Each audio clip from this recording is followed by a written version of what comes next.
Pada hari ini, tepat pada tanggal 30 September, adalah peristiwa bersejarah yang terjadi pada malam tanggal 30 September hingga awal 1 Oktober 1965 di Indonesia. Peristiwa ini juga dikenal dengan sebutan Gestapo, Gerakan September 30, dan Gestok, Gerakan 1 Oktober. Gerakan yang memiliki tujuan untuk menggulingkan pemerintahan Presiden Soekarno serta mengubah Indonesia menjadi negara yang menerapkan sistem komunis. Rangkaian penculikan dan pembunuhan terhadap perwira tinggi dan Dewan Jenderal pada 30 September hingga 1 Oktober 1965 dilakukan untuk menyingkirkan TNI Angkatan Darat yang menjadi penghalang bagi PKI untuk mewujudkan cita-cita menjadikan ideologi komunis menjadi sistem pemerintahan. Namun, perjuangan TNI dan rakyat Indonesia dalam menumpas pemberontakan PKI merupakan usaha yang luar biasa dalam mempertahankan Pancasila sebagai dasar negara Indonesia yang nilai-nilainya sangat cocok dengan keanekaragaman bangsa Indonesia. Salah satunya adalah perjuangan Gus Maksum, pendiri pencaksilat Pagar Nusa. Seperti apa ceritanya? Mari kita simak video selanjutnya.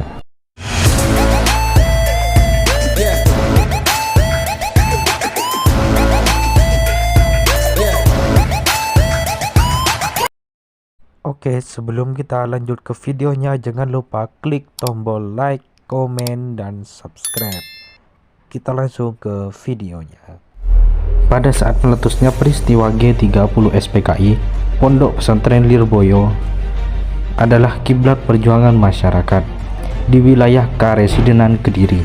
Peran sentral itu tidak lepas dari sejarah perjalanan panjang Lirboyo dalam memimpin masyarakat sejak zaman kolonialisme Belanda dan Jepang. Pasukan peta misalnya dibentuk di Lirboyo dan berawal dari inisiatif Kiai Haji Ibrahim atau Mbah Ibrahim Banjar Melati, adalah ipar Kiai Abdul Karim Lirboyo. Sedangkan Laskar Ismuwah Sabilullah di Kediri disponsori oleh Kiai Mahrus Ali yang belakangan hari menjadi embrio terbentuknya Kodam 5 Barawijaya. Peran sentral itu tidak hanya berhenti di situ. Di masa pemberontakan PKI, aksi sepihak yang dilancarkan di berbagai daerah mengunggah kesadaran para pengasuh Lirboyo untuk bertindak. Saat peristiwa Madiun, Kiai Mahrus Ali bersama para santrinya berangkat ke Madiun untuk menumpas pemberontakan PKI. Kiai Mahrus Ali bergabung dengan Brigade Asur Rahmat dan berhasil menumpas pemberontakan di sana. Gus Maksum sebagai orang dekat Kiai Mahrus Ali didapuk menjadi komandan tempur lapangan. Setiap aksi penumpasan, aksi teror yang dilakukan PKI hampir merambah ke seluruh wilayah Nusantara. Kediri, daerah yang menjadi tempat tinggal Gus Maksum, juga tak luput dari aksi-aksi itu: penculikan, penyerobotan tanah, pembunuhan, dan tindakan brutal lainnya hampir menghiasi kehidupan Kabupaten Kediri. Melihat aksi sewenang-wenang itu, Gus Maksum mempunyai keyakinan bahwa PKI yang selama ini sebagai partai politik resmi yang diakui pemerintah telah membuat makar dan ingin merebut kekuasaan, sekaligus mengubah ideologi Pancasila menjadi komunis. Sebagai orang Muslim, Gus Maksum sangat tidak rela jika negara ini berubah menjadi negara komunis. Dengan bekal kemampuan yang dimilikinya, Gus Maksum sebagai seorang yang sangat muda, pada waktu itu usia beliau masih 18 tahun, telah diberi amanat menjadi komandan pemberantasan PKI. Beliau orang yang berani, terang-terangan menyatakan genyang PKI di Kediri dan telah membuktikan dengan tindakannya. Strategi PKI untuk melakukan kudeta diantaranya selalu membuat keresahan dan memprovokasi. Salah satu provokasi PKI adalah menantang GP Ansor untuk melakukan pertandingan silat secara reguler sebulan sekali. Karena kebetulan di pihak PKI banyak merasa jago silat, tantangan itu ditunjukkan kepada 3 pesantren di Kecamatan Prambon, Nganjuk, yakni Pesantren Solo Agung, Pesantren Bandung, dan Kedung Sari. Awalnya Ansor menganggap ajakan itu adalah salah satu bentuk mempererat kepersahabatan. Namun setiap pertandingan diadakan ejekan. agitasi, provokasi, dan teror terus-menerus dilontarkan oleh pihak PKI. Puncaknya pertandingan yang dilaksanakan di desa waktu Ompak Prambon Nganjuk. Pada waktu itu suasananya begitu panas. Pesilat dari pihak PKI tampak percaya diri. Maklum pada waktu itu daerah Prambon PKI-nya sangat dominan. Mereka harus memprovokasi Ansor, "Aku kemari jalan-jalan ke neraka," dan kata-kata yang seenak mereka. Namun pendekar dari pihak Ansor tidak langsung bertindak. Mereka menunggu kedatangan Gus Maksum dari Kediri.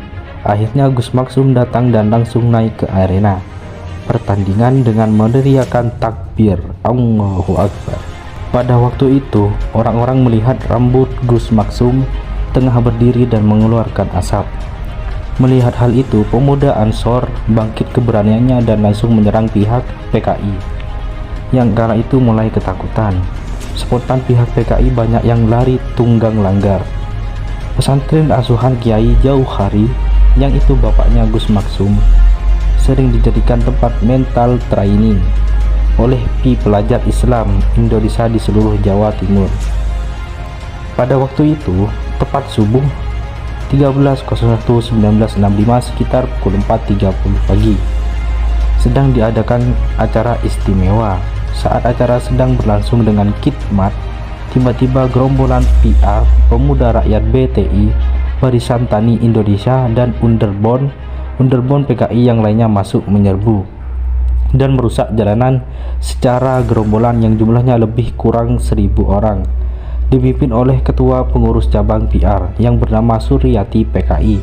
Berani melakukan tindakan seperti itu karena mereka mayoritas di sana, sedangkan umat Islam hanya sekitar 10% dari total jumlah penduduk Kanigoro, dengan kebersenjatakan klewang, parang, palu, bahkan pistol.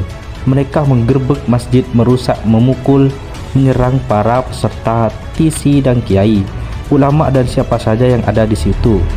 Mereka memporak-porandakan apa saja yang di dalamnya, termasuk menginjak-injak Al-Quran, dan memperlakukan wanita di luar batas kesusilaan dengan diiringi yel-yel seperti ganyang santri, ganyang sorban, dan lain-lainnya. Mereka menyandera para tisi dan para kiai dan ulama, termasuk Kiai Haji Jauhari, dan mereka diserahkan ke kantor polisi. Keras mendengar itu. Sekitar 8 pagi, Gus Maksum saat itu ada di Lirboyo, langsung meluncur ke kantor polisi. Keras, namun sesampainya di sana para sandera sudah dibebaskan. Gus Maksum pun menuju ke Kanigoro dan mendapatkan mereka dalam keadaan selamat, walaupun masih tampak ketakutan dan trauma pada peristiwa yang baru saja mereka alami. Ketika mereka hendak pulang ke rumah masing-masing, mereka banyak yang masih trauma dan ketakutan. Kaum wanita banyak yang menangis karena khawatir dihadang PKI di tengah jalan. Maklum, rute dari Kanigoro menuju Jalan Raya Tulungagung Kediri memang agak jauh dan kanan kirinya masih sepi, dan juga tidak ada permukiman penduduk. Akhirnya Gus Maksum mengawal mereka sendirian dan terus menjaga mereka hingga mendapat kendaraan. Teror Kanigoro mendapat reaksi sangat keras dari umat Islam, khususnya daerah Kediri, dan teror terus saja terjadi. Tidak lama atas kejadian itu, Banser GP Ansor di bawah komando Gus Maksum menerjunkan 8 truk personilnya menggempar PKI di Kanigoro. Gus Maksum dan para pasukannya di bawah lindungan Allah Subhanahu wa Ta'ala dapat menghancurkan PKI di wilayah Kanigoro dan sekitarnya. Semoga kisah ini dapat menjadi pelajaran untuk kita semua bahwa negara Indonesia ini adalah berasaskan Pancasila, dan komunis tidak akan bisa hidup di negeri ini. Amin amin ya rabbal alamin.